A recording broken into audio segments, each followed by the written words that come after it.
So good morning everyone. I am Dibyojit Bagchi, and I am a third year undergraduate student from IIT Bombay. And technically I have completed my third year. Just a few weeks back I gave my end semester exam, and I am from chemistry department. And in 2018 I wrote JEE advanced examination and I secured an all India rank of 2000 325. I wrote the exam in 2018, but my all India rank was 325. In that year only, I secured an All India rank of 302 in JEE Main, and my zonal rank in Guwahati zone, as I hail from Patna, it comes under Guwahati zone. So it was 4 in Guwahati zone. And then I joined IIT Bombay in chemistry department. And you might be thinking that why this guy joined chemistry in spite of having a under 500 rank, right? So it was because my interest, my real passion is in chemistry. I know a lot of students nowadays are crazy for computer science. In fact, I am personally have seen a lot of students who will all the time say to me that they want to get CS in any of the top colleges in India, right? So it's your dream. Everyone has different set of goals. So mine was to become a researcher, to pursue higher studies. Okay, and that is why I chose chemistry. And I always get my inspiration from people like APJ Abdul Kalam, innovators like Tesla, scientists like Madame Curie, and all. Since my childhood, I wanted to become a scientist, and that is why I choose basic science for my career. And now, apart from all this, I am also a KVPY fellow.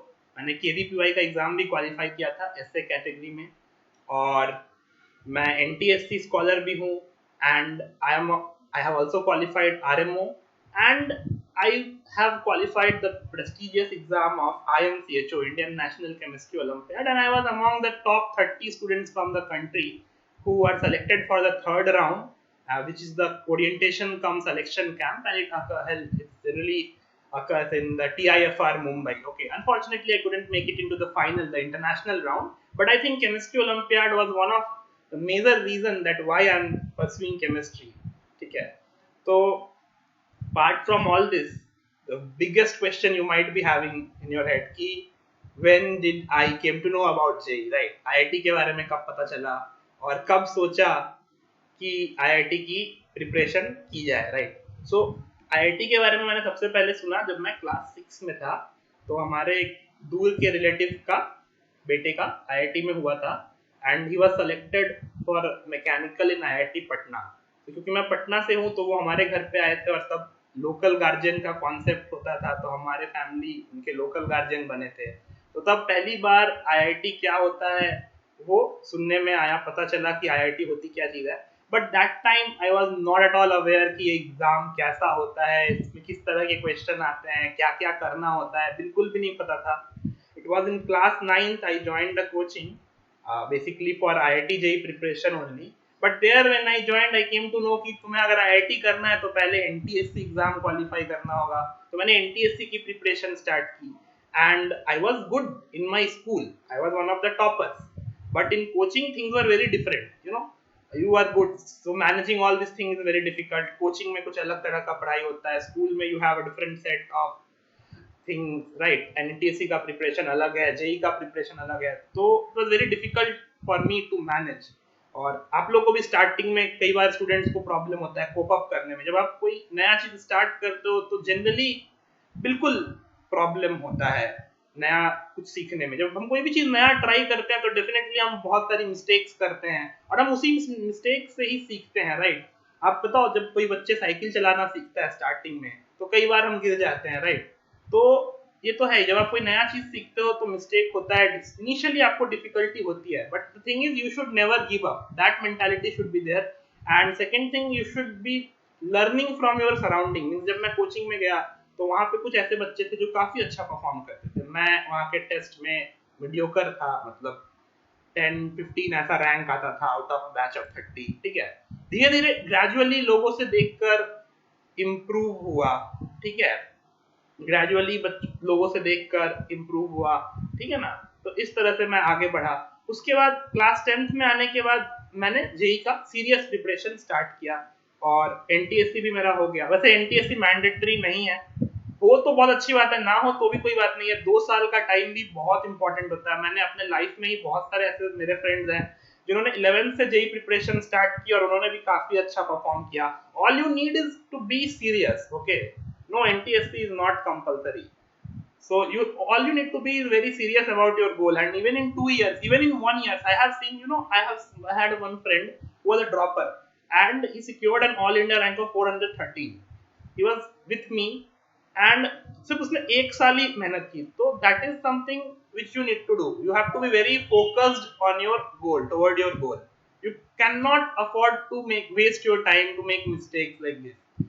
And then after 10th, the biggest question which I had in my head कि करना क्या है, मतलब ये एक बहुत ही common question होता है ना सभी स्टूडेंट्स को 10th के बाद कि they want to do coaching in their hometown, or many of the students want to move out to Kota, right? So for me Kota was never an option, मेरे parents allow नहीं करते, तो मैंने अपने home town में ही एक coaching start की करना वहाँ पे। और that was the turning point of my life. मेरे जितने भी फैकल्टीज थे वहाँ पे वो काफी अच्छे थे, उनका सपोर्ट मुझे मिला। और ये टीचर्स का रोल तो काफी इंपॉर्टेंट होता है। मैं बताता हूँ अपने लाइफ का ही एक इंसिडेंट बताऊंगा, पर उससे पहले एक सिंपल क्वेश्चन तुम लोग से पूछता हूँ। सबसे बोरिंग सब्जेक्ट कौन सा लगता है? इनऑर्गेनिक केमिस्ट्री लगता है ना जेई के प्रिपरेशन में सबसे बोरिंग सब्जेक्ट, राइट? मतलब ऑलमोस्ट इनऑर्गेनिक से सब लोग हेट करते हैं। कोटा फैक्ट्री जिन्होंने देखा होगा उनको तो पता ही होगा, पूरा एक एपिसोड डेडिकेटेड था इनऑर्गेनिक के लिए। But for me it was not, because my inorganic teacher was so funny कि वो क्लास में इतना कॉमेडी करते थे, इतना कॉमेडी करते थे कि हंसते हंसते ही सब याद हो जाता था। मतलब जैसे पीरियोडिक ट्रेंड्स है उनके लिए उन्होंने निमोनिक्स बना दिए, गाने बना दिए, और वो गाते रहते थे, हमें भी अच्छा लगता था, हंसते रहते थे, हम भी गाते थे, हमें याद हो जाता था। अब जैसे कोई रिएक्शन है तो वो सिर्फ आके क्लास में 10 रिएक्शन लिख दिया और बोला बच्चे याद कर लो, ऐसा नहीं, उस चीज को थोड़ा फनी वे में करते थे, ठीक है ना? तो इस तरह से वो हमारे साथ इंटरेक्ट करते थे। तो टीचर्स का रोल काफी इंपॉर्टेंट होता है। उससे तो मैं स्टार्टिंग में ना मैथ्स में बहुत वीक था। जब आप 11th का प्रिपरेशन स्टार्ट करते हो तो मैथ्स में कौन कौन सी टॉपिक्स होती है? बेसिक मैथमेटिक्स होती है, ट्रिग्नोमेट्री होता है, वो लॉग वगैरह, मॉडुलस वगैरह होता है, ठीक है? तो वहां पर मुझे बहुत ही डिफिकल्टी होती थी। फिर फिजिक्स में भी कैलकुलस आ जाता है। मतलब बच्चा 10th से 11th में जाता नहीं है, उसने कभी कैलकुलस का सी नहीं पता, और आपको फिजिक्स में कैलकुलस आ जाता है और उसका यूज करना था इंटीग्रेशन, डिफरेंशिएशन। तो मेरे से होता नहीं था वो सब। स्टार्टिंग में मेरे लिए मैथ्स बहुत टफ था, तो मेरे हरीश सर थे मैथ्स के, वो मुझे काफी मोटिवेट करते थे मैथ्स के लिए। और ऐसा ही एक किस्सा है कि आरएमओ होने वाला था, रीजनल मैथमेटिक्स ओलंपियाड, और तब मेरे बैच के सभी बच्चों ने आरएमओ के लिए अप्लाई किया था। And I was very afraid कि मेरा तो होगा ही नहीं, तो why give a try, why waste time giving this exam when होगा ही नहीं। और हमारे टाइम पे RMO was different, means this time you have first PRMO then RMO. अपने टाइम पे वो सिर्फ आरएमओ होता था, around 10 to 15 questions, sorry, 7 to 8 questions of 10 to 15 marks, and subjective, fully subjective. So I was very afraid, and then he actually came to know somehow that I am planning to ditch that exam, I'm not going to give it.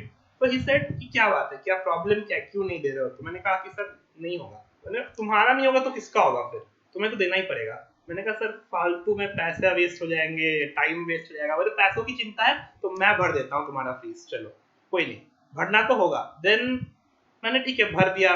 फिर भी थोड़ा था वो problem कि होगा नहीं होगा, कभी प्रिपरेशन तो की नहीं है इतना। वो ओलंपियाड लेवल मैथ्स थोड़ा अलग तरह का होता है जेई मैथ्स से। अब जेई मैथ्स ही नहीं हो रहा है तो ओलंपियाड मैथ्स कैसे होगा? तो सर क्या करते थे, सुबह सुबह आ जाते थे और मेरे को बुला लेते थे कि तुम सुबह सुबह आ जाओ मेरे पास, और 1 घंटे आधे घंटे बैठ के प्रीवियस ईयर आरएमओ का क्वेश्चन करते थे। या आईआईटी जेई जब 70s 80s 90s में जब जेई सब्जेक्टिव होता था तो वैसे क्वेश्चन बैठा के मुझे कराते थे कि सब्जेक्टिव क्वेश्चंस करो, सब्जेक्टिव क्वेश्चंस करो, ताकि तुम्हें लिखने की आदत होगी, थिंकिंग बढ़ेगी। तो ये एक बहुत ही इंपॉर्टेंट टिप मैं आप लोग को भी दूंगा कि आज के डेट में जेई ऑब्जेक्टिव होता है। So we are all bothered about getting the final answer, but IIT is not about getting the final answer. Lot of question in JEE Advanced are very twisted. Means you will think the answer should be A, but answer will be B. That is where actually the concept comes in. So you have to have a critical thinking in order to solve JEE problems. तो तुम्हें subjective question solve करने पे ध्यान देना होगा कि तुम कैसे एक नए सिचुएशन में, तो IIT JEE एडवांस में क्या होता है, ऑलमोस्ट सभी क्वेश्चन, एटलीस्ट सभी नहीं तो फिर भी 70 to 80% क्वेश्चन आपके नए होते हैं, किसी बुक से कॉपी पेस्ट नहीं होते हैं। ऐसा मेंस में होता है कि मतलब बहुत ही कॉमन टाइप के क्वेश्चन एग्जाम में आपको आ जाते हैं। एडवांस में तो नए क्वेश्चन आते हैं ना, तो नए क्वेश्चन पे कैसे अप्रोच करोगे वो तभी होगा जब तुमने सब्जेक्टिव क्वेश्चन सॉल्व किया है, जब तुमने क्रिटिकल एनालिसिस है तुम क्वेश्चन की एनालिसिस कर पा रहे हो कि नया सिचुएशन आ जाएगा तो कैसे सोच पा रहे हैं। सोचना बहुत जरूरी है, सिर्फ मशीन की तरह क्वेश्चन देखा, फॉर्मूला लगाया, आंसर आ जाएगा, ऐसे नहीं चलने वाला है। ठीक है, ये मेंस तक ठीक है, जेईई एडवांस के लिए you have to develop a critical thinking. तो फिर उन्होंने इस तरह से मुझे ट्रेनिंग कराया पूरा 2 महीने, और तब जाके मैंने आरएमओ का एग्जाम दिया। एग्जाम के बाद मुझे लगा मेरा उतना अच्छा नहीं हुआ है, ठीक है, क्योंकि सब्जेक्टिव होता था, एक क्वेश्चन छूट गया था, बाकी सारे भी 100% हो नहीं पाए थे। देन जब रिजल्ट आया तो आई वाज टोटली शॉक्ड कि पूरे बिहार में I was the third highest scorer in RMO. तो ये है, टीचर्स का रोल बहुत ही इंपॉर्टेंट है। अगर आप अपने टीचर्स को फॉलो करेंगे ना, स्टूडेंट्स का पता प्रॉब्लम क्या होता है, वो अपने हिसाब से चीजों को करने लगते हैं, and that is where it goes all wrong. You have to follow your teachers, means they have like 20 years 15 years experience ना, तो उन्होंने तुम पहले नहीं हो उनके लिए, उनके पास बेसिकली उन्होंने एक जनरेशन को ट्रेन किया है, तो दे नो, समझ रहे हो, तो उनकी बात को फॉलो करो, एक स्ट्रेटजी बनाओ, और डरना नहीं है, चीजों से लड़ना है। मतलब मैं मैथ्स में कमजोर था, ऐसा मुझे लगता था, अगर मैं यही सोच के एग्जाम नहीं देता तो क्या मैं क्वालिफाई भी कर पाता, एग्जाम ही नहीं दिया तो क्वालिफाई तो छोड़ ही दो। तो वो है, अपने में एक कॉन्फिडेंस तो रखना है। बहुत सारे बच्चे डरते हैं कि जेईई में उनका क्या होगा, है ना, डर लग रहा होगा कि मेरा एग्जाम खराब चला जाएगा, बट ऐसा नहीं है। जो दूसरा बच्चा एग्जाम दे रहा है वो भी एक बच्चा ही है, वो भी तुम्हारा कॉम्पिटिटर है, उसने भी कहीं से कोचिंग की है, just like you, he is just like you, there is no difference, right. So तुम्हारा माइंडसेट वैसा होना चाहिए, इस चीज को समझ रहे हो। तो इस तरह से मेरा स्टार्ट हुआ करियर, मतलब 11-12 में मेरा फेज ऐसे स्टार्ट हुआ। वेल टू बी ऑनेस्ट, देखो सभी किसी का भी लाइफ ना, it's not always successful, we always have ups and downs in our life, right. So I even had my ups and downs, and the most important thing is कि you have to have a positive mindset. Now if you are happy, if you are very happy, if you are enjoying the success of your life, then you should be optimistic when you have a bad time, when you have a rough patch in your life, ठीक है। तो मैं भी ऐसा था, मतलब starting में मेरे लिए चीजें बहुत डिफिकल्ट थी, 10 to 11 का ट्रांजिशन बहुत टफ था, मैथ्स नहीं होता था, फिजिक्स में मतलब जहां क्वेश्चन में कैलकुलस आया दिक्कत होना शुरू हो जाता था, सिर्फ केमिस्ट्री होती थी क्योंकि केमिस्ट्री फेवरेट सब्जेक्ट था स्टार्टिंग से ही, तो केमिस्ट्री कर लेता था। तो देन आई रियलाइज कि प्रॉब्लम क्या है, ये प्रॉब्लम इसीलिए होता है कि हमने एक परसेप्शन बना लिया कि मैथ्स हार्ड है तो मैथ्स नहीं होगा, तो उससे फाइट करना होता है। तो मेरे सर ने यही कहा कि तू रोज 20 सवाल 30 सवाल मैथ्स के बनाओ और मेरे पास लेके आओ, दिखाओ मुझे कि तुमने ये क्वेश्चन बनाए हैं, और जो नहीं होगा वो मैं बता दूंगा। तो हर दिन ऐसे प्रैक्टिस करना होता है, ठीक है, तब जाके वो सब्जेक्ट स्ट्रांग होता है। You know, lot of time we say this guy is god gifted, ये तो बहुत ही इंटेलिजेंट है, गॉड गिफ्टेड है, इसका मैथ्स तो एकदम बवाल है, मतलब एकदम गॉड गिफ्टेड बंदा है, इसका फिजिक्स बहुत तगड़ा है। ऐसा नहीं है, ऐसा नहीं है कि वो बचपन में जब पैदा हुआ और वो आइंस्टाइन की तरह एकदम ब्रिलियंट है, ऐसा कुछ नहीं है।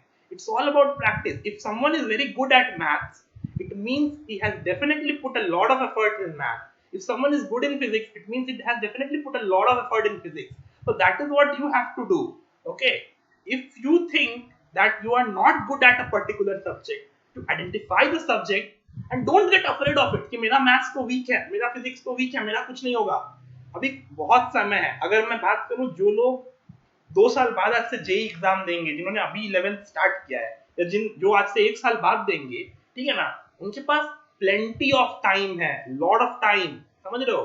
1 साल बहुत बड़ा टाइम होता है। तुम 1 साल की बात कर रहे हो, मैंने तो ऐसे स्टूडेंट्स भी देखे हैं, और मैं खुद ऐसा मतलब एक फेज में था, जब मैंने एक ऐसा फेज था मेरा सिलेबस कंप्लीट होने के बाद कि मुझे 11th के एंड का जो पोर्शन होता है ना, कुछ नहीं आता था, क्योंकि जनरली रश हो जाता है कोचिंग्स वगैरह में, जनरली 11th के लास्ट क्लास तक टाइम कम हो जाता है और चीजें रश हो जाती है, और फिर आप 12 में आ जाते हो और 12 पढ़ते पढ़ते 11th का भूल जाते हो, तो आउट ऑफ टच हो गया। अब नवंबर में, अक्टूबर में 12 का सिलेबस कंप्लीट हुआ, मार्च में आपको जेई एग्जाम लिखना है, मार्च में आपको बोर्ड एग्जाम भी देना है, आप बोर्ड की तैयारी करो या फिर आप जेई की तैयारी करो, God knows. And then you realise कि आपका 11th में जो भी बड़े बड़े टॉपिक्स थे, फ्लूइड वगैरह या कॉम्प्लेक्स नंबर मैथ्स में हो गया या केमिस्ट्री में थर्मोडायनामिक्स आयनिक हो गया, ये आपको अच्छे से आता ही नहीं है क्योंकि प्रैक्टिस छूट गई है। तो वो 3 महीने में मैंने उस सबको कवर अप किया था। मेरे ऐसे भी कुछ फ्रेंड है जिसने 1 महीने 2 महीने में भी बहुत अच्छे से कवर करके एक डिसेंट जेई रैंक लेके आए। तो it's not at all difficult, it's all about your perception. अगर तुम ठान लो कि तुम कर सकते हो तो तुम कर सकते हो। If you decide that you can do it, then you can definitely do it. And if you think that it's undoable, it's not doable, it's impossible, then even God can't help you. Okay, so it's all about mindset, you know. Then during that phase of my journey in 11 to 12, means I had a very good schedule, and that is something which I recommend everyone. You should have a schedule, a proper schedule, ठीक है, समझ रहे हो? तो तुम्हें एक अपना एक शेड्यूल बनाना होगा बेसिकली कि when you will do self study, when you will go to school, or when you will do your coaching time. And a general question that student always ask me कि कितने घंटे पढ़ने से IIT हो जाती है. And a lot of time in newspapers I see whenever there is a topper, one complimentary statement from that topper will be 7 से 8 घंटे. अरे ऐसा कुछ नहीं है. There is nothing like 7 to 8 hours. If you even study for 24 hours a day, let's say, that's quite impossible. Even if you study, let's say 20 hours a day, there is no guarantee that you will get into JEE. It's not about study. It's about keeping things in head. And I will say the time you need to do that will totally depend on you. If you are a good learner, if you are a fast learner, you can do it in 4 to 5 hours. If you are a slow learner, you will take 7 to 8 hours. If you are or more slow learner, then you will take 10 hours or so. So it totally depends on you. So what I used to do means I never said कि आज मुझे 8 घंटे पढ़ना है, ऐसे करके हो ही नहीं सकता. You know, there is a lot of uncertainty in life. कोई भी दिन कुछ भी काम आ सकता है. And then you won't be able to read as a 8 hour, 10 hours a day. So never fall for this trap. And yeah, I am seeing a common question in chat that please share your schedule. See, my schedule is not a miracle. There is no guarantee that using my schedule you will crack JEE. Your schedule should be your schedule. It should not anyone else's schedule. Your schedule should be something which you are comfortable with. Getting my point? That is important. You have to craft your own schedule. I can just give you hints. Like I used to get up around 8 in the morning. Then I used to do some physical like walking, jogging, or some meditation, then breakfast, and then started my self-study. Morning I used to do self-study, then I used to have lunch, bath, and all this for 1 hour break maybe. Then from 3:30 my classes used to start, coaching classes. So 3:30 to 8:30 night, coaching classes. Then after coaching, generally we are very tired, right? So take rest for maybe 1-2 hours. Maybe if I'm extremely tired, then I will have dinner quickly and then I will sleep. And then I will get up around 11-12 midnight and then I will read for 1 or 2 hours and then again I will sleep. Sometimes I used to do like, okay, even if I am tired, then I will think, no, I have to do it because it's my goal. It's not like I have to complete 8 hours of self-study. It's not like I have to complete 6 hours of self-study. Well, my goal was like, I have to finish this particular DPP, this particular chapter before I sleep that day. Means I used to keep a diary, small notebook in pocket with me, and every night before sleeping I used to write things. Okay, next morning I have to do this. Rotation DPP 1, chemistry DPP this, math DPP that. And then if I have to revise something, this, that, I used to write it down.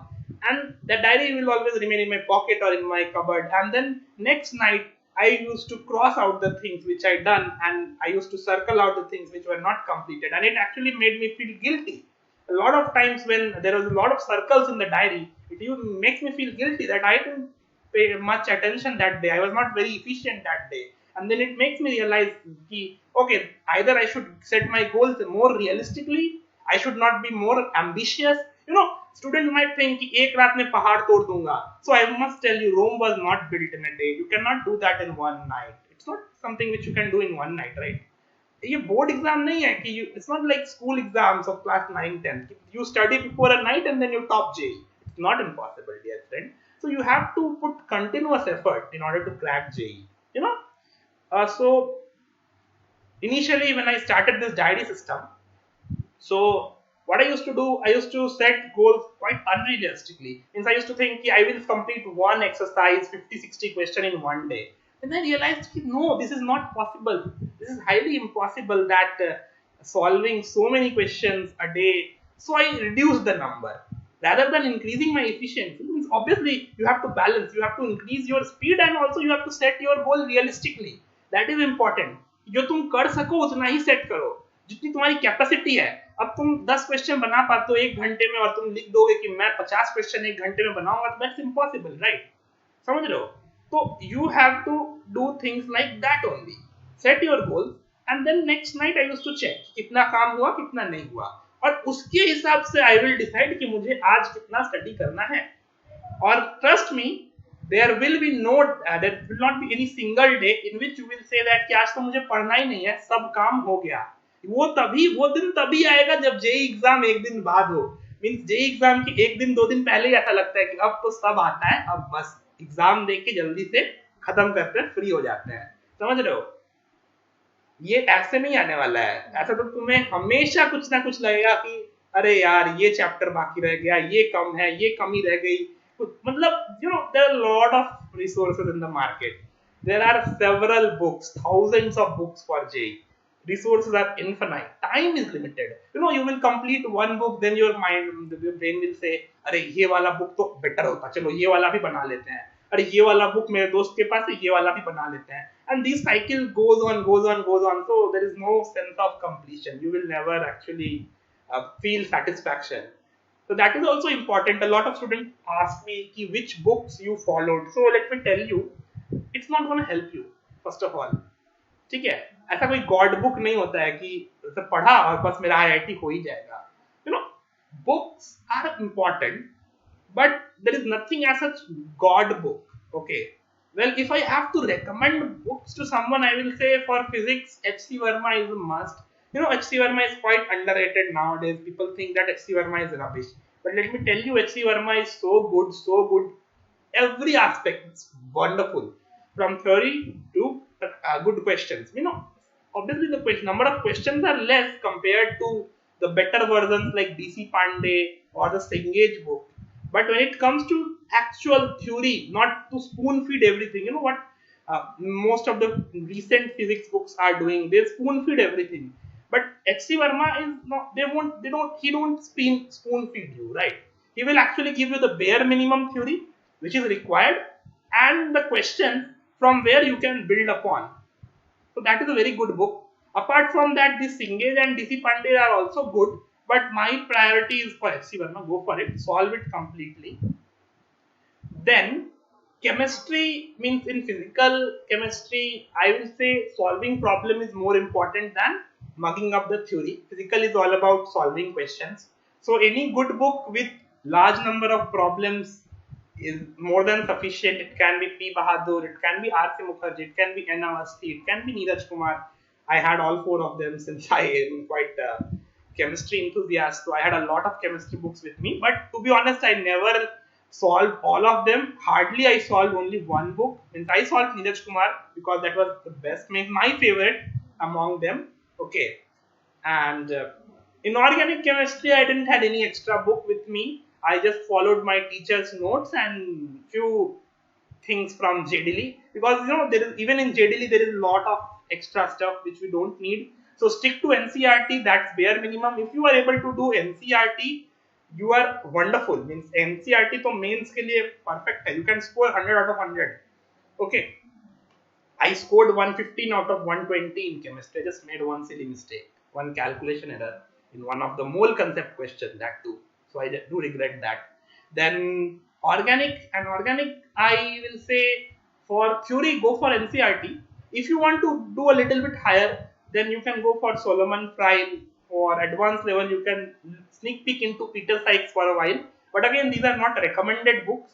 So you can stick to NCRT, read all the reactions, all the theories which is there in organic chemistry. Organic is quite logical. If you understand, you are good to go. And organic also, you have to solve a lot of problems. So for problems, there are books like MS Chauhan, Himanshu Singh. So you can get any one of them, right? Even your coaching module or the module which you get from Amazon is good. Means you can solve the practice papers. That's it. You need that. And for maths, maths, I will suggest you can go for Cengage, you can go for Arihant's, like the separate books, na? S.K. Goyal or Amitam Agrawal, the separate books for different topics, right? These are also good book. IIT JEE Mathematics is also there, a good book. Then that's all. Means maths, again, you have to solve a lot of problems. So any book with a good number of questions, you can definitely get it and solve it. But again, I will recommend one thing. A lot of students generally end up buying a lot of books, several books. Okay, and ultimately, what they do, they will never solve all of them. Even I did that. I had a stack of this many books with me, and I never touched majority of them. In every subject, my whole time actually time खत्म हो जाता था coaching का book और एक book maximum बनाते बनाते दूसरा चैप्टर शुरू हो जाता है, समझ रहे हो? तो जब कोचिंग का बनाएगा आदमी और बुक एक एक्स्ट्रा बुक बनाते बनाते समय खत्म हो जाता है, तो इतने सारे एक्स्ट्रा बुक मैं कैसे बनाऊंगा? उससे फालतू में क्या होता है कि ना मैं ये बुक अच्छे से बना पाता हूँ, ना मैं वो बुक अच्छे से बना पाता हूँ। दुनिया भर का तो बुक खरीद लिया, एक भी बुक अच्छे से कंप्लीट नहीं कर पाया। तो ये एक बहुत बड़ा लॉस है। तो मैं ये कहता हूँ कि स्टूडेंट्स को कि एक ही बुक उठाओ, एक ही बुक पकड़ो और उस बुक को 100% कंप्लीट करो। 100%। एक एक क्वेश्चन बनाओ उस बुक का, एक एक क्वेश्चन लगा दो, कोई भी क्वेश्चन मत छोड़ो, समझ लो? ये बहुत इंपॉर्टेंट है। एंड बुक हो गया, टाइम बता दिया मैंने, then all these ups and downs will come. There will be lot of tests. Giving test is also very important. Why test is important? Because tests actually let you know that where do you stand, कितने दूध में हो, कितने पानी में हो, ठीक है? वो आपको बताता है टेस्ट। जब आप प्रैक्टिस टेस्ट देते हो तो practice test is also important. And practice test is like warm up matches. There you can do a lot of experiment कि कौन सा ऑर्डर, कौन सा टेक्निक एक्चुअल पेपर में मैं लगाऊं तो मेरे लिए बेस्ट हो सकता है। एंड मतलब मैं जहाँ पे था वहाँ पे there was a system of fortnightly or weekly or even monthly tests. So we had a lot of tests, maybe I think more than 100 tests before actual JEE exam in 2 years. So all these tests is basically a practice match for me for the real battle, that's the JEE main or JEE advanced, right? So वो बहुत important है। And test में क्या होता है ना, आपके पास liberty होती है, there is nothing to lose, you don't have anything at stake, right? Many people will say rank खराब आ जाएगा। रैंक खराब आ जाएगा तो क्या होगा? You are not going to get a seat in IIT on basis of all these practice tests, right? Your seat at IIT will be determined by the final exam, that is the JEE main or JEE advanced which you are going to write. So you have to optimize your strategy. तुम्हें test दे दे के अपने आप को इस तरह से adapt करना है, इस तरह से एक स्ट्रेटजी बनानी है कि जो तुम फाइनल एग्जाम में लगाओगे। लाइक मैं बताता हूँ अपने बारे में। तो जब मैंने स्टार्ट किया प्रिपरेशन तो कैसा होता है पेपर, सबसे पहले फिजिक्स, फिर केमिस्ट्री, फिर मैथ्स। तो मैं पहले इसी ऑर्डर में पेपर सॉल्व करता था, पहले फिजिक्स, फिर केमिस्ट्री, फिर मैथ्स, ठीक है? तो कुछ समय के बाद मैंने रियलाइज किया कि जैसे जैसे फिजिक्स टफ होता गया, पहले तो वेक्टर होता है ना, वेक्टर, काइनेमेटिक्स, यूनिट डायमेंशन, तो ये सब तो इजी चीजें हैं, चिंदी चीजें हैं, तुरंत हो जाती है, तब तक तो कोई प्रॉब्लम नहीं आई। अब एक बार जब वर्क एनर्जी, मोमेंटम, रोटेशन वगैरह आ गया तो फिजिक्स भी टफ हो गया। और क्या होगा कि फिजिक्स इज टफ, फिजिक्स में लग गए 1.5 घंटे, केमिस्ट्री जल्दी बनाने के चक्कर में सिली मिस्टेक हो गया, मैथ तो है ही हेवी, कैलकुलेशन हेवी होता है मैथ्स में, तो टाइम देना ही पड़ता है। तो देन मेरे टीचर को सजेस्ट किया कि your strategy is wrong. In competitive exam you should always do those questions first which you think easy, which you think are doable within minutes. There are +4 -1, right? Even if it is a tough question, you are going to get 4. अगर वो question बहुत hard भी है तो भी तुमको 4 ही मिलेगा, question easy है तो भी तुमको 4 मिलेगा। ऐसा नहीं है कि तुमने बहुत ही इजी क्वेश्चन किया तो तुमको कम मार्क्स मिलेगा और जिसने टफ क्वेश्चन किया उसको बहुत ज्यादा मार्क्स दे देंगे। तो हमें एक एग्जाम में मैं तो ये करने लगा था लास्ट क्लास में कि पहला 5 मिनट पूरा पेपर ऐसे गो थ्रू किया, और उससे क्वेश्चंस चुनने थे मुझे कि कौन कौन से ऐसे क्वेश्चन मुझे दिख गए कि जो तुरंत एकदम with in minute, with in seconds, with in 2 minute 3 minute, बस थोड़ा सा फॉर्मूला, एकदम प्योर फॉर्मूला बेस्ड, एकदम सिंपल सा क्वेश्चन है, वैसे कर लिया। तो इससे क्या होगा ना, कॉन्फिडेंस बिल्डअप होगा। जो टेल मी क्रिकेटर बैटिंग करने आए, ठीक है, क्रिकेट का मैच चल रहा है, very cricket is a very common game, so I will take that example, and the team which is chasing a target, और लेट्स से फर्स्ट बैटिंग ही कर, it doesn't matter, loses first wicket in power play, first 5 wickets in power play में 5 wicket गिर गया, तो तुम अगर उसके बेस्ट बैट्समैन को भी, तुम दुनिया के बेस्ट बैट्समैन को भी अगर 6th या 7th पोजीशन पे भेजोगे बैटिंग करने, he is not going to hit sixes, right? आके मारेगा क्या छक्के उतरते के साथ ही, he will take his time, right? So that is what happens in exam. If in exam you start with a very tough question, let's say very heavy question, you take it as a challenge, ये तो challenge है, मैं तो बना के रहूंगा इस question को, you know what will happen? You will lose a lot of time. You may get it right, you may get it wrong, and the thing is you will panic कि अरे मेरा इतना टाइम तो एक ही question में निकल गया, बहुत कम क्वेश्चन में निकल गया, and then you will realize कि you have to do everything fast, and in that fast doing everything in hurry, you will make a lot of mistake and you will mess up. And let's imagine a situation where a guy comes to bat and he gets a no ball or maybe a free hit in the very beginning and he hits 6. If you remember the Russell innings versus RCB where he got a no ball and then smashed a lot of 6 in that IPL match, right? That is where he got the confidence. So if you start hitting 6 from the first ball, the kind of confidence you will have, you know, it's unparalleled. And that is what I will correlate with exams as well. Let's say you give an exam, you choose 10 questions or 15 questions which are very silly, just put the formula, get the answer type, right? Then what will happen? Within 5 or 10 minutes of the beginning of exam, you are done with 20 question or 15 question for that matter. तो 15 question भी अगर तुम्हारा 15 minute में हो गया तो कितना, 15 into 4 60 marks हो गए। कट ऑफ क्लियर करने के लिए कितना चाहिए होता है जेईई मेन में? आई थिंक अब तो परसेंटाइल हो गया, बट अपने टाइम पे cut off for general was around 120 100 ऐसा टाइप का होता था, समझ रहे हो? तो तुम्हारा हाफ तो हो ही गया, 15 मिनट में तुमने half of the cut off clear कर दिया, बिंदास। सब तो टेंशन फ्री होकर बैटिंग करोगे तुमने आते के बाद पहले ओवर में मार दी 2-3 छक्के, तो तुम्हारा तो पूरा प्रेशर रिलीज हो गया, समझ रहे हो? एग्जाम का पूरा प्रेशर रिलीज हो गया। तुमने आते के साथ ही 20 क्वेश्चन इजी इजी तड़ातड़ बना दिए आधे घंटे में, पूरा एग्जाम का प्रेशर बदल गया, एकदम जज्बात बदल गया, पूरा तुम लीड करोगे। और वही आते के साथ अगर 10 क्वेश्चन बनाने बैठे एक भी नहीं बना, कॉन्फिडेंस इतना लो होगा कि आता हुआ क्वेश्चन भी हो सकता है गलत हो जाए। ये इंपॉर्टेंट है, एग्जाम में पिक करो और हिट करो, पिक एंड हिट मैं बोलता हूं उसको। You choose the question and you hit the question, never do it मतलब सीरियल वाइज। तुम 5 मिनट 10 मिनट एक टाइम लो, पूरा पेपर गो थ्रू करो, तुमको जो जो क्वेश्चन लग रहा है कि तुम तुरंत तुरंत बना सकते हो ना, फटाफट वो निकालते जाओ, समझ रहे हो? ऐसा है। देन एक और स्ट्रेटजी होती है कि you go with your favourite subject. जैसे मैंने ये कई बार ये भी किया था कि माय फेवरेट वाज केमिस्ट्री, तो केमिस्ट्री में आई यूज्ड टू टेक मतलब ऐसे 10 मतलब आधे घंटे में मेरा हो जाता था 30 क्वेश्चन, ठीक है, टू बी ऑनेस्ट। अगर if it's not a very calculation heavy paper, I can do it in 20 to 30 minutes full chemistry, and then the extra time एक घंटे में मान के चलता था कि 1 घंटा फिजिक्स का, 1 घंटा केमिस्ट्री, 1 घंटा मैथ का। मैं आधे घंटे में केमिस्ट्री निपटा दिया और जो आधा घंटा बचा वो मैथ्स और फिजिक्स में बांट दिया, डिपेंडिंग अपॉन कौन ज्यादा लेंदी है उसके हिसाब से उसको टाइम दे दिया। ये स्ट्रैटेजी भी अच्छी है क्योंकि इन जनरल केमिस्ट्री में थोड़ा कम टाइम लगता है, तो आप केमिस्ट्री फटाफट निपटा सकते हो और फिर मैथ्स फिजिक्स में एक्स्ट्रा टाइम देके कर सकते हो, समझ रहे हो? तो ये भी इक्वली इंपॉर्टेंट है, ठीक है। उसके बाद एक होता है तुम्हारा ना लास्ट मोमेंट, मतलब मेरे जो टीचर कहा गया था लास्ट साइकिल।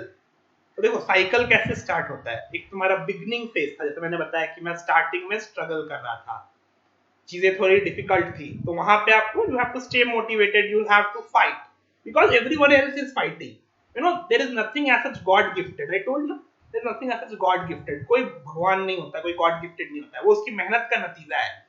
ये बस हम अपनी असफलताओं को जस्टिफाई करने के लिए, अपनी आलस को जस्टिफाई करने के लिए बोल देते हैं ये बंदा तो गॉड गिफ्टेड है। ऐसा कुछ नहीं होता है, उसकी मेहनत को तुमने नहीं देखा है, उसने जो मेहनत किया ना उसको आपने नहीं देखा है। आप उसकी मेहनत को ऐसे मजाक मत उड़ाओ कि गॉड गिफ्टेड है बोल के। ये उसका मेहनत है कि आज वो इतना अच्छा कर रहा है और हम उसको गॉड गिफ्टेड बोल रहे हैं, ठीक है। और वो आप भी कर सकते हो। तो बिगनिंग फेज थोड़ा सा चैलेंजिंग होता है बच्चों का। फिर होता है आपको इंटरमीडिएट स्टेज, वहां पे अप्स एंड डाउन आते हैं कई बार। बीच बीच में तुम्हारे ओलंपियाड, केवीपीवाई वगैरह एग्जाम्स होंगे, अलग अलग तरह के डिस्ट्रैक्शन होते हैं, समझ लो। अब तो देखो हमारे टाइम पे फोन था नहीं, मतलब फोन की जरूरत ही नहीं थी पढ़ाई के लिए, और इंटरनेट भी जियो आने के बाद ही आया। नाउ मतलब अनबिलीवेबल कि बिना फोन और बिना इंटरनेट के पढ़ाई हो, तो सब कुछ ऑनलाइन हो रहा है। तो there is a lot of distraction, you have lot of apps in your device, उसका नोटिफिकेशन आएगा आपको, गेम्स वगैरह, ठीक है। अभी तो बैन है कुछ दिन के लिए, अब देखते हैं फिर वापस पबजी आ जाएगी। और कुछ गेम्स वगैरह होते हैं, बच्चे ई गेमिंग खेलते हैं। फिर सोशल मीडिया का, मतलब तुम पढ़ रहे हो, मतलब तुम्हारा क्लास चल रहा है, लेट्स से, है ना। तो हमारे टाइम पे तो ऑफलाइन क्लासेस होती थी, वहां पे तो फोन आप निकाल ही नहीं सकते हो। अगर आपने फोन निकाला, पकड़े गए तो फोन सीज हो जाएगा, पेरेंट्स को बुलाएंगे, डांट पड़ेगी, ऐसा सीन होता था। बट अभी क्या है कि तुम्हारी पढ़ाई भी फोन पे ही होगी, सब कुछ फोन पे ही होगा, इंटरनेट पे ही होगा। अब क्या है, तुम पढ़ रहे हो, मान लो तुम्हारे क्लास चल रहा है, तुम्हारे फ्रेंड का मैसेज आया, यार अभी ये करते हैं, कुछ भी मैसेज आया, है ना, नोटिफिकेशन आ गया, तो डिस्ट्रैक्शन तो होता है ना। तो ये डिस्ट्रैक्शन से बचना है। होगा क्या, तुम्हारा क्लास चल रहा है, तुम खुद से सेल्फ स्टडी कर रहे हो, फोन पे बुक खोल के या कोई पीडीएफ पढ़ रहे हो, दोस्त का मैसेज आ गया, अब तुम वो सब छोड़ के उसको रिप्लाई देने में लग गए, 5 मिनट 10 मिनट तुम्हारा चला गया। उसके बाद उसने कुछ ऐसा बोल दिया, तुम सोचोगे बैठ के, अरे थोड़ा सा और टाइम चला गया। तो तुम इस तरह से टाइम लूज कर रहे हो, तुमको समझ में नहीं आ रहा है, बट तुम्हारा टाइम वेस्ट हो रहा है। तो इससे कैसे बचेंगे? तो हमारे टाइम पे तो ये चैलेंज था ही नहीं, तो मैंने कभी इसको एक्सपीरियंस किया नहीं। और मेरे टाइम पे स्मार्टफोन था भी नहीं, मतलब मेरा जो स्मार्टफोन था मुझे मिला 12th में, ठीक है, जब मैं रशिया जा रहा था तब मुझे मिला। मतलब मेरे को मॉस्को जाना था एक, ठीक है, एग्जाम के थ्रू मैंने सॉल्व एंड विन एग्जाम दिया था, और उसमें मुझे मॉस्को ट्रिप मिला था, तब मुझे स्मार्टफोन खरीद के मिला कि बाहर जा रहे हो तो तुम्हें फोन चाहिए होगा, तब मुझे फोन मिला था। उसके पहले तो मेरे पास फोन था भी नहीं, और इंटरनेट हमें अलाउड भी नहीं था। मतलब क्लासेस में तो हम फोन निकाल ही नहीं सकते, चाहे आपका कीपैड वाला फोन भी क्यों ना हो, you can not take out your phone, ठीक है। हमारा बस फोन और इंटरनेट का काम रिजल्ट देखने और फॉर्म भरने तक का ही था। बट अब तो पढ़ाई भी सब कुछ इस पे ही हो रहा है। फिर भी मतलब हमारे टाइम पे भी गेम्स वगैरह तो थे ही, क्लैश ऑफ क्लैन था, मिनी मिलिशिया उस टाइम पे ट्रेंडिंग होता था, लोग खेलते थे, मैंने भी एक दो बार खेला है। But you have to realise कि which is the bigger goal, short term happiness, you want short term goal or you want long term goal? This is a trade off where you have to decide. You know, you can play game, you can be on Facebook all the time, you can chat, you can like do whatever you want on social media, but this is a temporary happiness. In long term you are not going to be happy, trust me. It's unworthy. Social media is totally unworthy for student. Even I sometimes feel that it's usually bullshit having social media, you know.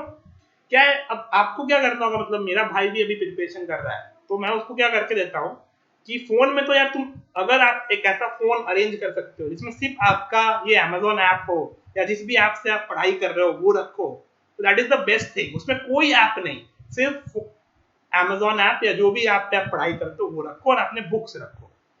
And ये possible थोड़ा नहीं है, सबके पास इतना financial resources नहीं होता है कि एक स्पेशल सेपरेट फोन रखे, आपको उसी फोन में सब कुछ करना है। तो the best thing is, you whenever you do study, जब भी आप पढ़ाई करते हो, switch on the DND, turn off all the notifications and make a promise to yourself कि I will not worry about all this thing as long as I am studying. जैसे मेरा पढ़ाई खत्म होगा उसके बाद मैं ये सब करूंगा। दिन में एक टाइम दे दो यार, मतलब हर ऐप को, मैं बता रहा हूँ, लॉकडाउन के टाइम पे मुझे भी एक बुरी आदत लग गई थी इंस्टाग्राम स्क्रॉल करने की, फेसबुक स्क्रॉल करने की। मैंने क्या किया, तुरंत एक हफ्ते में इसको ठीक कर दिया। मैंने पहले आधे घंटे का टाइमर लगाया इनके ऊपर, मैं देखा आधा घंटा मेरा क्रॉस हो रहा है, ठीक है, आधे घंटे से ज्यादा यूज हो रहा है, तो मैंने आधे घंटे का टाइमर लगाया।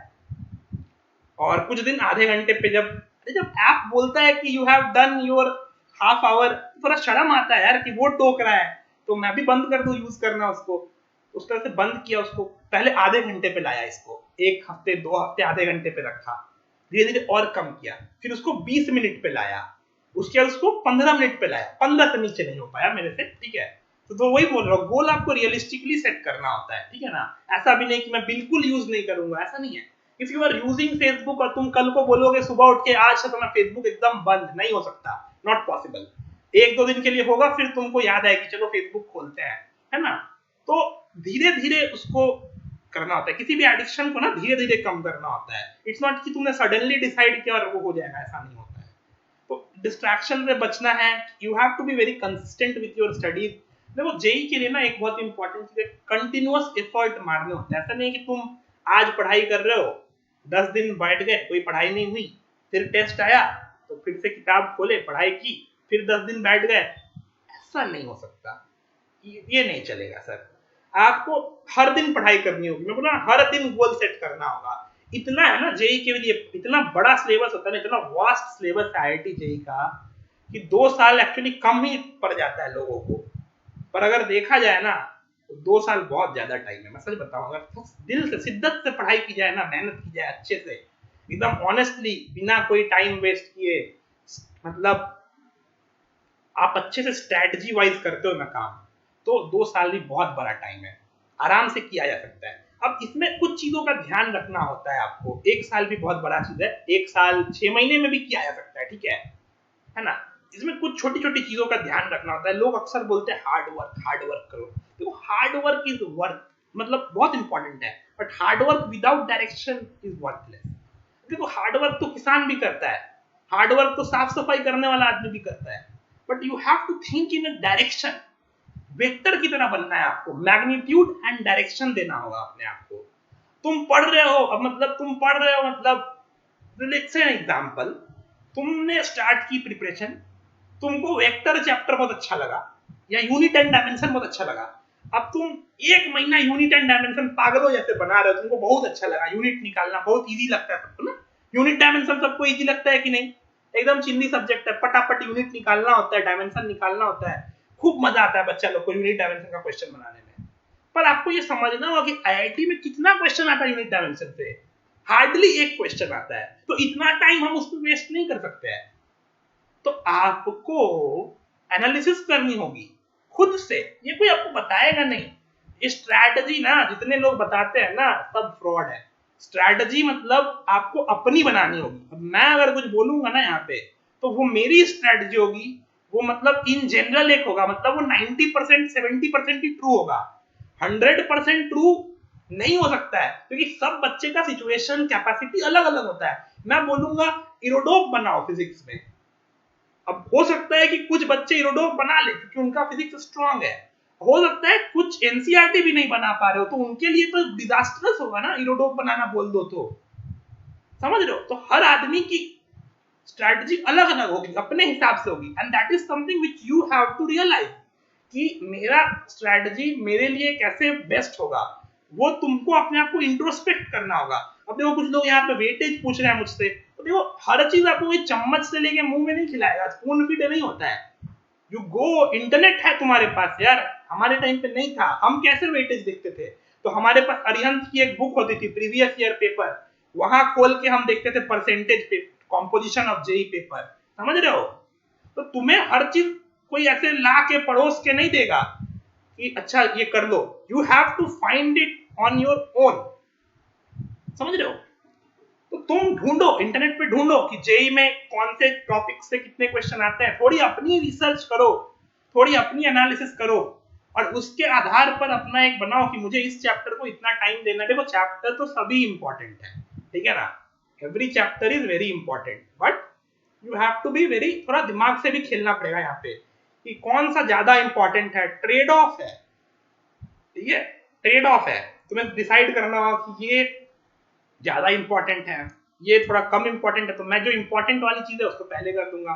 मतलब मेरे टीचर कहा करते थे आईआईटी जेई में अच्छा रैंक वो नहीं लाता है जो 2 साल मेहनत करके पढ़ाई करता है, आईआईटी जेई में अच्छा रैंक वो लाता है जिसने 2 साल तो अच्छे से पढ़ाई की ही है, जिसने पढ़ाई तो अच्छे से की है, साथ ही साथ उसने लास्ट के 2 महीने, लास्ट के जो टाइम होता है ना, लास्ट का जब आपका सिलेबस कंप्लीट हो जाता है और जो बीच का जो पीरियड होता है, वो टाइम आप कितने अच्छे से यूटिलाइज करते हो, ये डिसाइड करेगा तुम्हारा जेई रैंक। क्योंकि देखो तुम पढ़ लिए, तुमने सब कुछ पढ़ाई कर लिया, सारा चैप्टर पढ़ लिया, पर क्या याद रहता है? Just tell me honestly.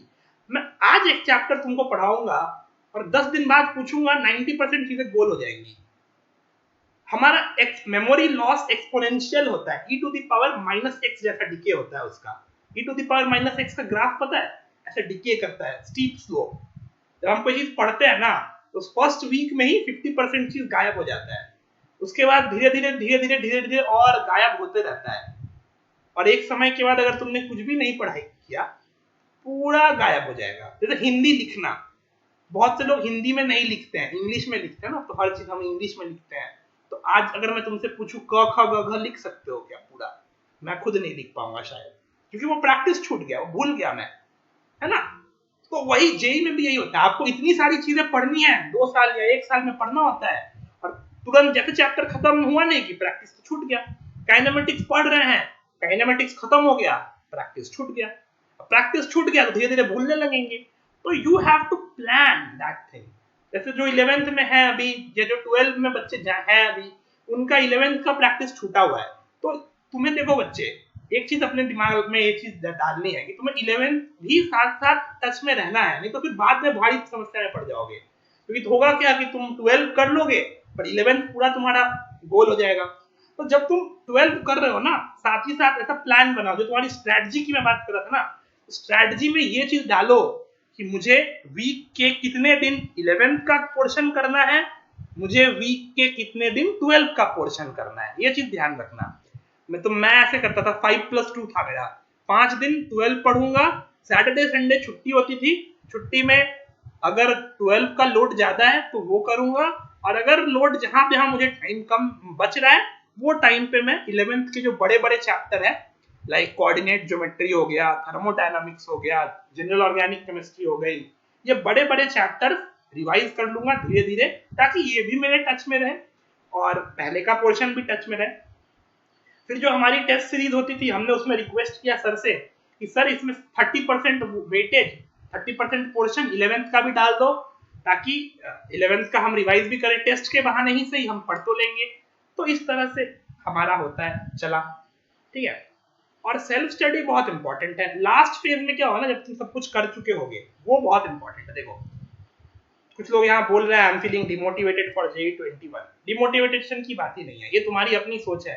अगर तुम सोच के जाओगे ना कि तुम पहाड़ तोड़ सकते हो, तुम पहाड़ तोड़ दोगे। और अगर तुम सोच के जाओगे तुम्हारा कुछ नहीं हो सकता, तुम्हारा अगर कुछ होना भी देगा तो भी तुम्हारा कुछ नहीं हो पाएगा। तो ये तुम्हारे परसेप्शन की बात है। तुम्हें मान के जाना है कि तुम फोड़ सकते हो, और तुम बिल्कुल फोड़ सकते हो। तुम्हें कॉन्फिडेंस हाई रखना है, और उसका तरीका होता है।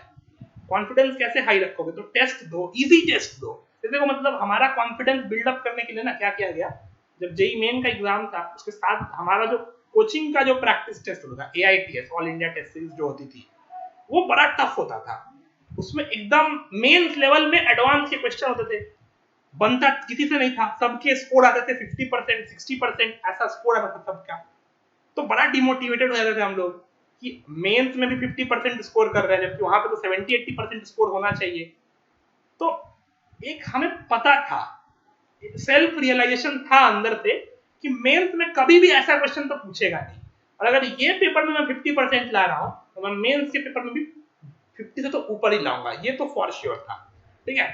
अब क्या किया गया, हमारा कॉन्फिडेंस बिल्डअप करने के लिए लास्ट के 1 महीने जितने भी टेस्ट हुए उसमें एक्चुअल जेई मेन का क्वेश्चन उठाया गया। जितने भी जेई मेन के उनके पास डेटाबेस थे, लास्ट के 1 मंथ में जितने भी हमारे 10 या 15 टेस्ट हुए, तब हमारी टेस्ट फ्रीक्वेंसी हफ्ते में 2 बार 3 बार की हो गई थी। तो एक्चुअल क्वेश्चंस हमें दिए जाते थे, और एक्चुअल जेई मेन के क्वेश्चन तो मेजॉरिटी लोगों ने पहले ही बना रखे थे, और ऐसे भी इजी होता था। तो टेस्ट में 360 में से मैं बता रहा हूं, मेरे खुद के स्कोर लास्ट में 340 प्लस होने लगा।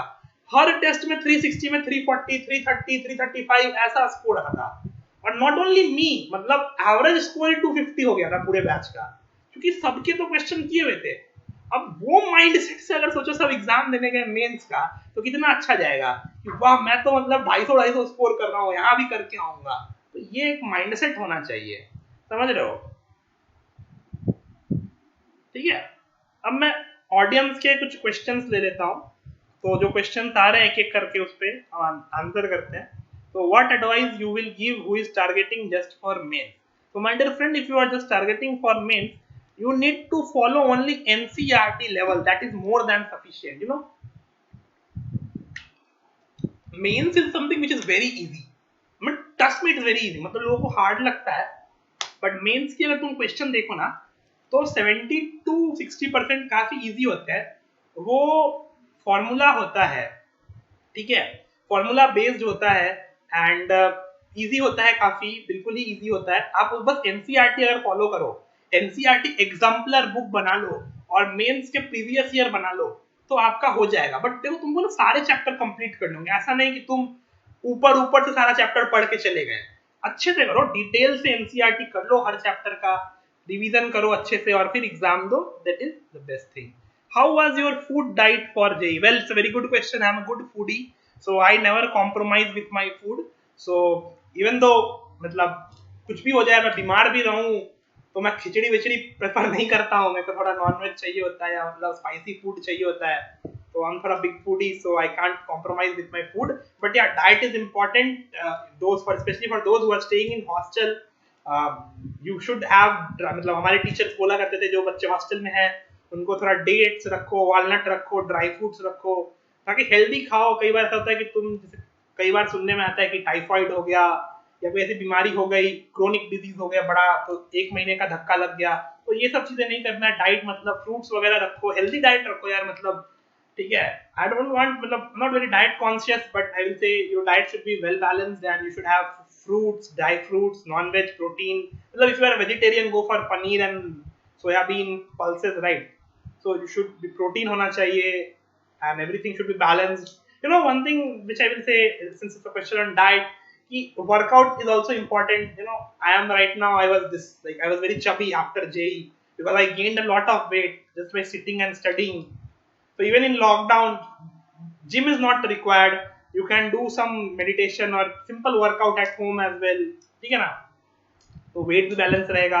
And meditation is equally important. It helps you to peace out basically. You know, मतलब मेरे लिए ऐसा था कि फ्री टाइम पे मैं क्या करता था, ये भी एक क्वेश्चन पे लोग पूछ रहे हैं कि कैसे अपने आप को रिलैक्स करता था.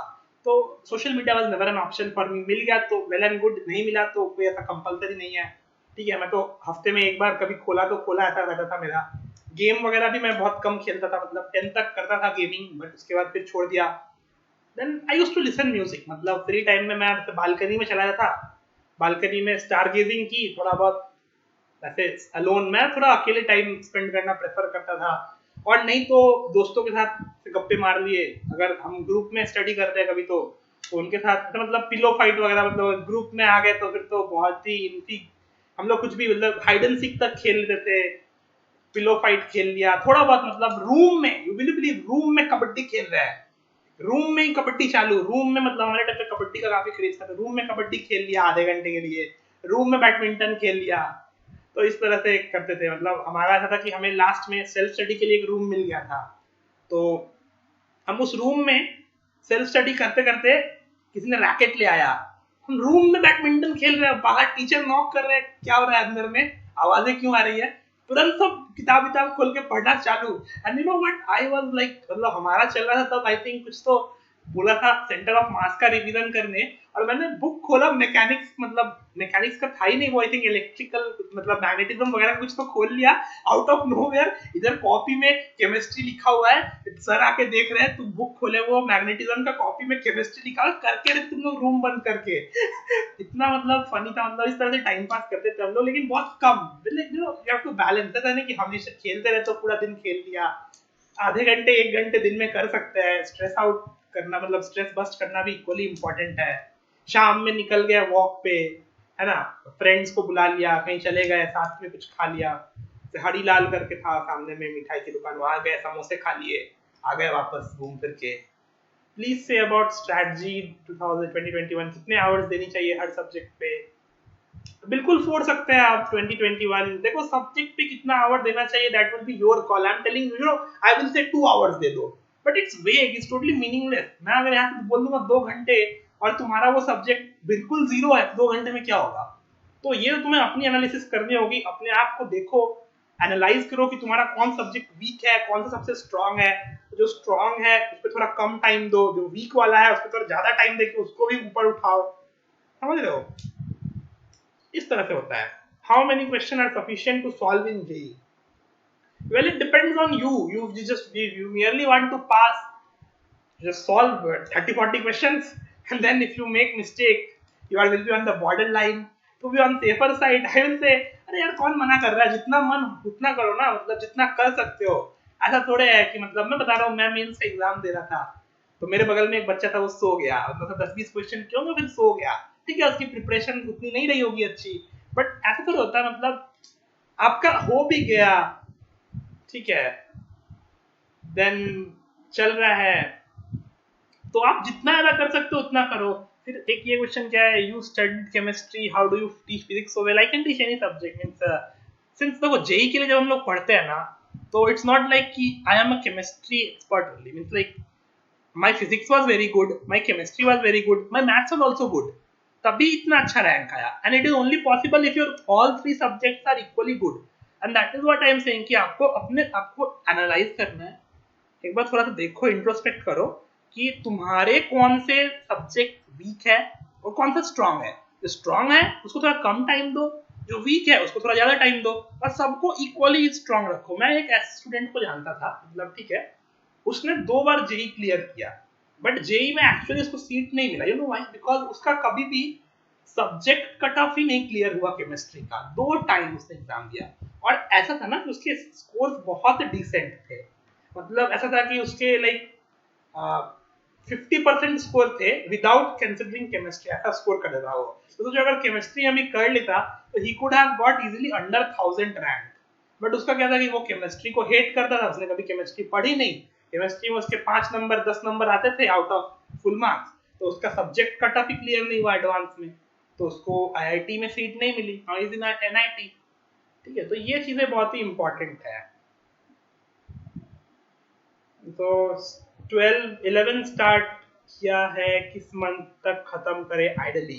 देखो आइडली ऐसा कुछ नहीं है, you should be able to complete 11th and 12th ideally 3 to 4 months before your actual exam. You know अभी क्या है ना, अभी बहुत खराब सिस्टम हो गया है, to be honest.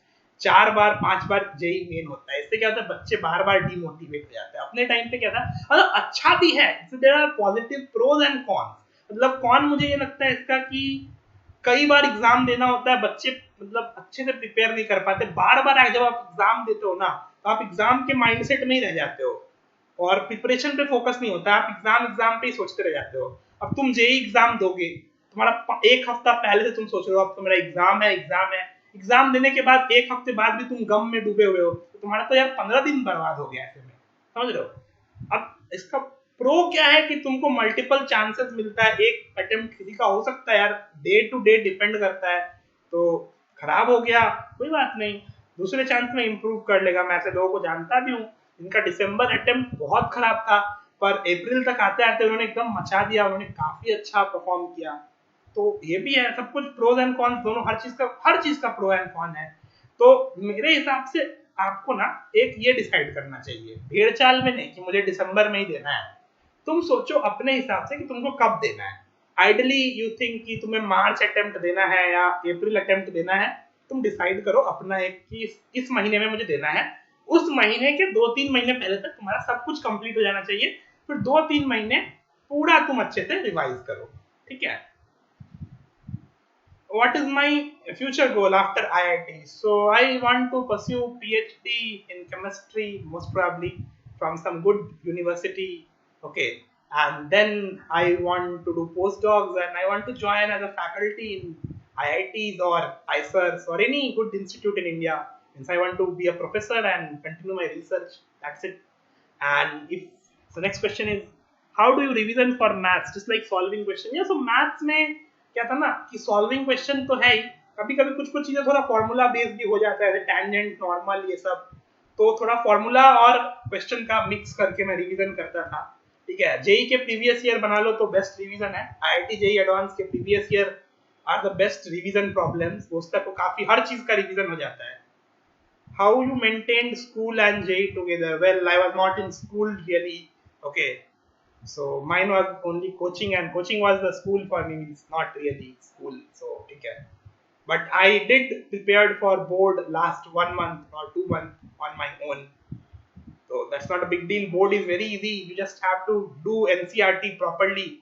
JEE is the superset of board. The board is actually subset, right? So if you are good, if you have a good preparation for JEE, good background for JEE, you can definitely do good in JEE.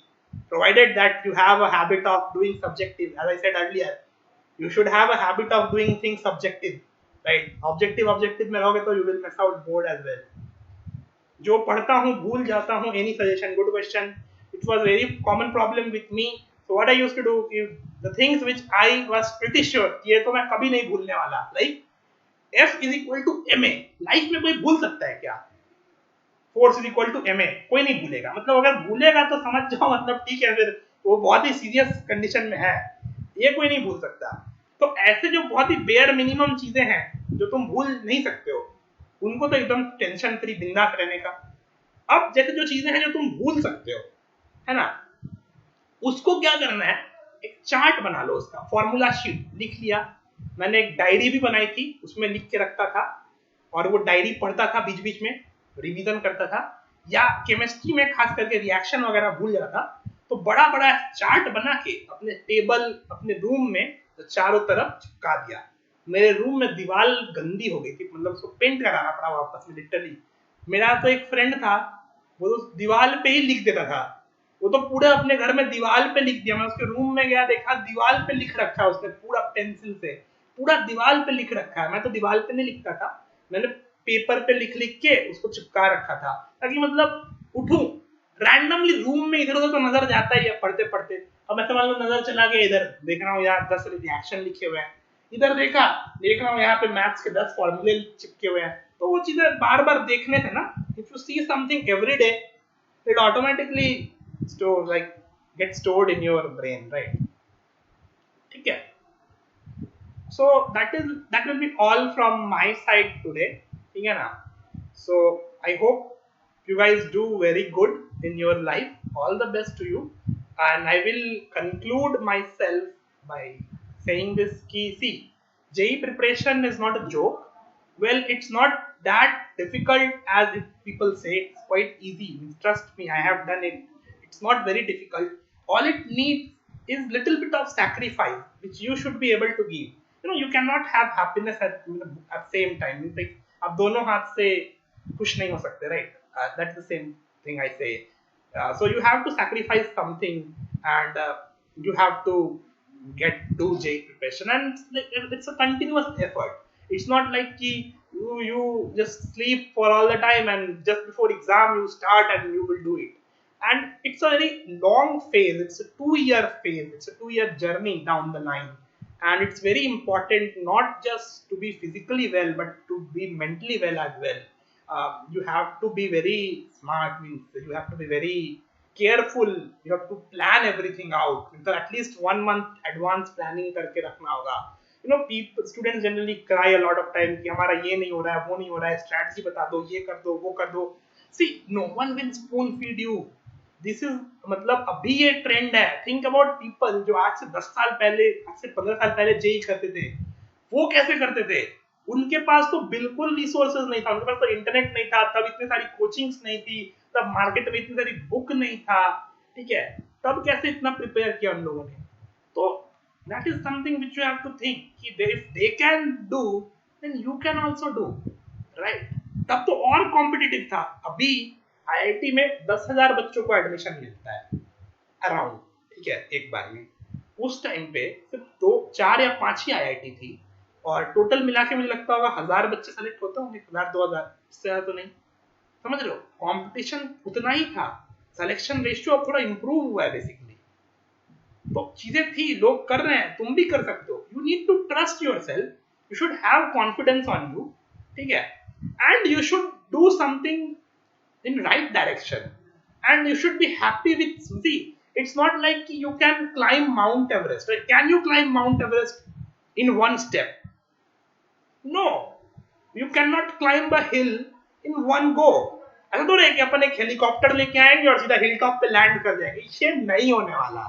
So you have to climb, and that climb will be done in steps. So before JEE, you have to set your steps. कि ठीक है, मेरा step ये होगा कि मैं जो coaching का जो मेरा 1 महीने बाद टेस्ट हो रहा है इसमें टॉप करूंगा. ऐसे छोटे छोटे गोल सेट करने होंगे. मेरा स्टेप ये होगा कि मैं काइनेमेटिक्स चैप्टर के सारे क्वेश्चन बना लूंगा. मेरा गोल ये होगा कि मैं ये करूंगा वो करूंगा. ऐसे ऐसे करके you have to set your steps and then you have to go ahead. ठीक है. And then you have to have satisfaction with your goal, and then you have to be sacrificing the nature as well. You have to trade off. Basically, there will be some of your friends who will be enjoying their life. A lot of my friends enjoying their life in teenage, and that is something a lot of people do. But you have to sacrifice that. You have to sacrifice a lot of things to have that long-term happiness. And one message: let's say if you can't get into JEE, it's not the end of your life. You are merely 18-year-old. You can do your graduation from any other college, and you can do well. A lot of people who are doing good, are they all IITian? Tell me. No, they are not. IITian, being an IITian is not a guarantee of being successful. It's a societal mindset. This is a very false image of being IIT. Being an IIT, getting a crore package, well, something which I will speak some maybe if I get chance later on. But it's not like everyone who joins IIT ends up having a crore package. These are all lies and false things which people hear about. Well, IIT is definitely the best place for engineering in India, but it doesn't guarantee you success. Even in IIT, you have to put efforts. Then only you will excel. It's a simple funda of life. The moment you stop putting effort, you will go down. That's a very simple funda. It doesn't matter where you are and who you are. It's applicable to each and every one. Each and every one. Okay. So that's it from my side. All the best, guys. Do well. Okay. Don't worry about package and all. These are all rubbish things. Money is nothing. Okay. Stay motivated. Think about your life and make a meaning out of your life. Okay. That's it. Chalo. Bye, guys. All the best.